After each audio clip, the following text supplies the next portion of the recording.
বন্ধুরা, তো আমি আজকে বানাচ্ছি মোরলা মাছ।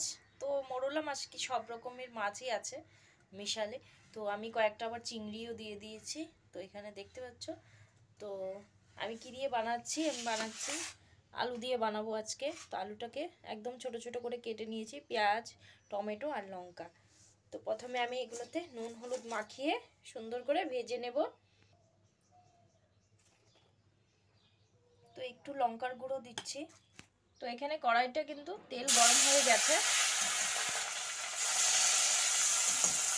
তো আমি সবগুলোই একসাথে দিয়ে দিয়েছি। তো আমি একসাথে কড়া করে একটু ভেজে নেব। তো আবারও একবার একটু উল্টে পাল্টে দেব।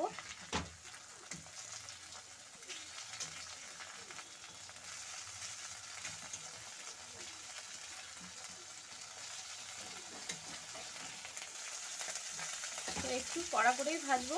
ওপাশটা ভাজা হয়ে গেলে আমি নামিয়ে নেব। তো মাছটা ভাজা হয়ে গেছে। তো আমি এবার এগুলো নামিয়ে নেব।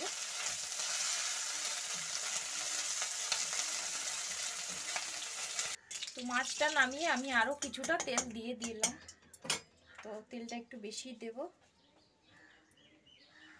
প্রথমে আমি পেঁয়াজ আলুগুলো ভাজবো। তো পেঁয়াজটা লাল লাল করে ভাজার দরকার নেই, আলুর সাথে একসাথে ভেজে নেব।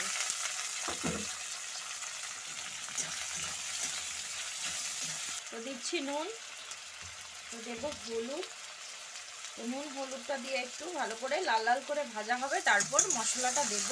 তো পেঁয়াজ লঙ্কা টমেটো আমি পেস্ট করে নিয়েছি, আর হচ্ছে একটু জিরে গুঁড়োও দেব। তো আলুটা ভাজা হয়ে গেছে। আমি এবারে টমেটো আর কাঁচা লঙ্কা দিয়ে দিচ্ছি, 4টে মতো, 4-5টা কাঁচা লঙ্কা চিড়ে দিলাম। তো টমেটোটা একটু ভাজা ভাজা হয়ে গেলে আমি মশলাটাও দিয়ে দেবো।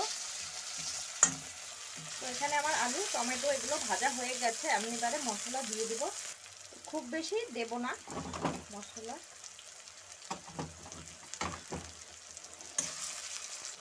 তো একটু জিরে গুঁড়ো দিয়ে দিলাম।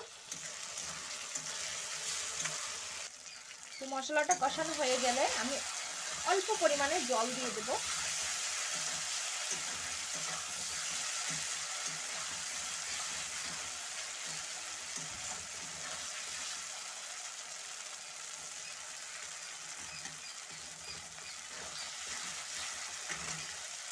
তো মশলা থেকে তেল ছেড়ে গেছে। তো আমি দিয়ে দিচ্ছি একটু জল।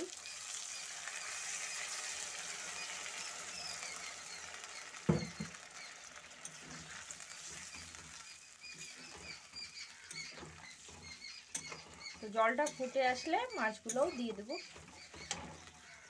তো ঝোলটা ফুটে গেছে। তো আমি এবারে মাছগুলো দিয়ে দেব।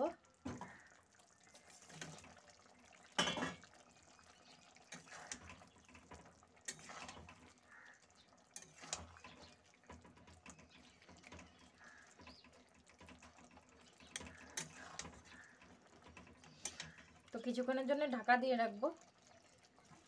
তো ঢাকনাটা সরিয়ে আরও একবার নাড়াচাড়া করে এবারেও ধনেপাতা দিয়ে নামিয়ে নেব।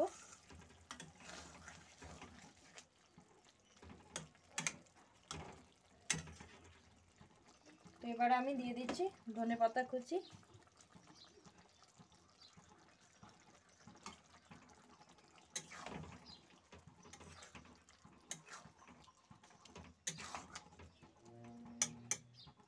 তো এবারে এটা নামিয়ে নেব। তো রেডি হয়ে গেছে। চলো নামিয়ে নিচ্ছি। তো এই যে নামিয়ে নিলাম। তো চলো, তোমাদের কেমন লাগলো? ভালো লাগলে অবশ্যই লাইক কমেন্ট শেয়ার করো।